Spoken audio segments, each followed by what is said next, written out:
double stick, but the entire theme of the entire cycle is going to be using two hands. Now, whether that means two sticks in each hand or having a live hand which has the stick and using that safety hand more effectively, the first goal when we train double stick is to create symmetry. So we're taking the skills from our dominant hand, which is ideally where we would start if you were to be a beginner, and then we bring that skill to the left side. And we want it to be the exact same because we already have a firm understanding in the right hand. So what we're going to do right now is a basic block check counter method, but the actual technique that we're doing is called a fanning motion. Fanning is when I take an angle from my opponent and I use a circular motion to bring it over or under away from me to expose an angle. Now in double stick, the angle that I want to be in primarily is the outside angle because it gives me more freedom to do what I want with two sticks. It's very difficult for me to get into grappling range with two sticks as opposed to one. And if I were to work on the inside, that's 2 against 2 in such a small area that it's very rough to do anything I want, which is, again, primarily slashes and these big movements in these two sticks. So my partner feeds me an angle one with his right hand. I'm going to either block or strike to create the reference point with my left hand. We won't focus too much on the specifics, but this is the ideal situation. As I do that, I take a right step 45 degrees with my right foot. Now, when I'm going to do the check, this is where we start the fan. I take my right stick, and what I want to do is I want to put it underneath in that circular motion and bring it to the outside underneath both our sticks. And as I do that, I'm going to step home to create distance and provide space so that when I fan this over, his stick is going to clip me on my eyebrow or on my temple. So when I come home here, I start the fan, circular motion on top. I'm going to expose the outside angle here. I'm going to step to get to that position. And now my counter simply is going to be an angle one with my free hand, which is my left, either to his head, to his arm, or if I have a stick here to practice, I can utilize that and not have any harm to my partner.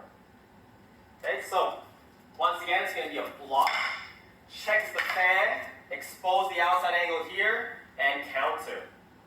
We're going to do the exact same thing on the left hand of my opponent, which means I'm going to start off with my right hand here, stepping 45 degrees to the left. My left stick is going to fan from underneath. For the check, I push it out. Right foot comes here. I'm on the outside of his left hand.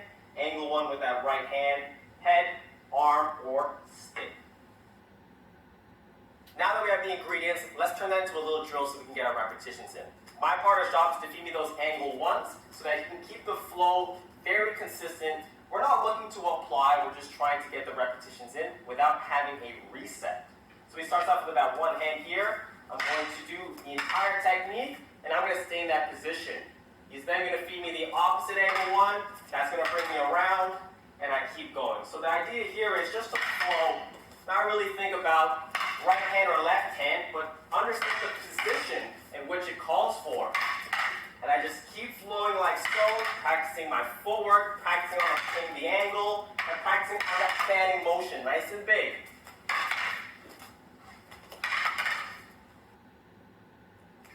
Now the way that we've done it, it's not really applicable in stick because sticks move a lot more rapidly. Now if these were heavier weapons, potentially swords, then maybe that fanning motion will work in that sense. So what we need to do is we need to adapt the application to fit the weapons in our hands. So I'm going to do that block and check almost at the same time, and this is ideally how we would fan with the stick, especially in double stick. So when he feeds me that angle one, I'm going to block and check at the same time as I take that angle. If he continues feeding me, it's a rapid, almost double hit. And that's the idea that we're looking for in double stick. Now, to get to that point, guys, you got to go through the steps in the beginning, take it nice and slow, and then we can work our way up to this type of drill. And for the last little bit of the lesson number 1 here, we're just going to work on the double stick standard sinawali. This is sometimes referred to Heaven 6 to a lot of you guys. We use Heaven 6 in B2B format in a more circular slashing sinawali flow. We just simply call it the standard. So we have technically 3 moves that's done on one side and mirrored on the other. The theme of this lesson, and that equals 6 counts. Now, I'm not going to break it down super specific. We have plenty of resources on Anastasia online, as well as on other things such as YouTube that can help you learn the sinawali much slower.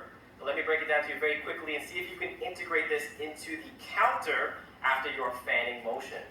So the idea is the traditional sinawali setup is I'm going to start on my right side here, right stick's on top, left stick's underneath. I want to make sure I don't pinch it down with my elbow. I want to be able to be mobile with it.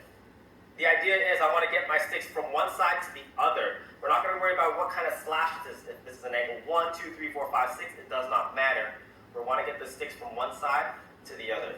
Now the cues that I teach my students is instead of counting, we do top, bottom, switch.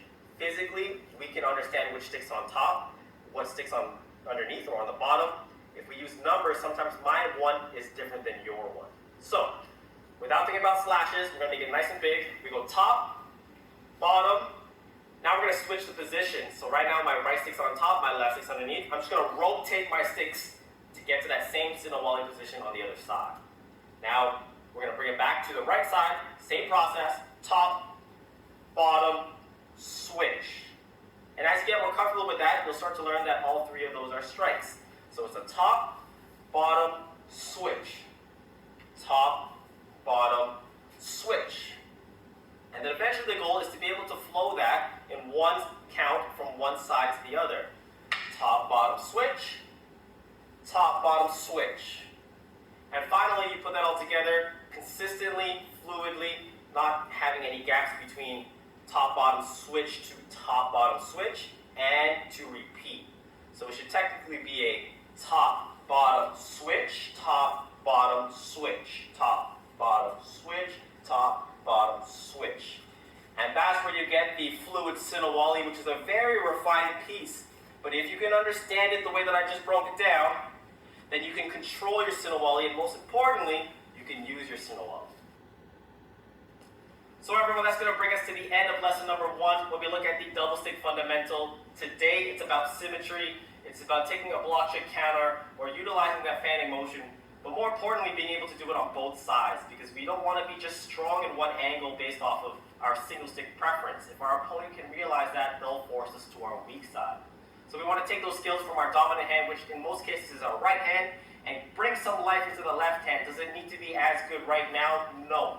That is the ultimate lifelong goal, but for now we're trying to make sure that we can at least replicate the technique on the right side and the left side to bring us to positions where we can flow something that's a little bit more natural, a little bit more well-rounded, like a sinawali. Now, all of these things are very important to deconstruct because we can get carried away with the flurries of sinawali and the razzle-dazzle of the double stick, but I want you guys to understand that each step, each hand has a process, it has a purpose to make this wild double stick curriculum make sense. And again, the most important thing when you guys train, especially under Anastasia Khalid, is you don't want to do it for the look of it, you want to do it for the feel. Feel confident that you can use it, feel confident that you understand where you are and what you're doing. And that way you can find these variations, you can find these additions to your current skill set, and make use of it because now you know where you are, what you're doing, and when to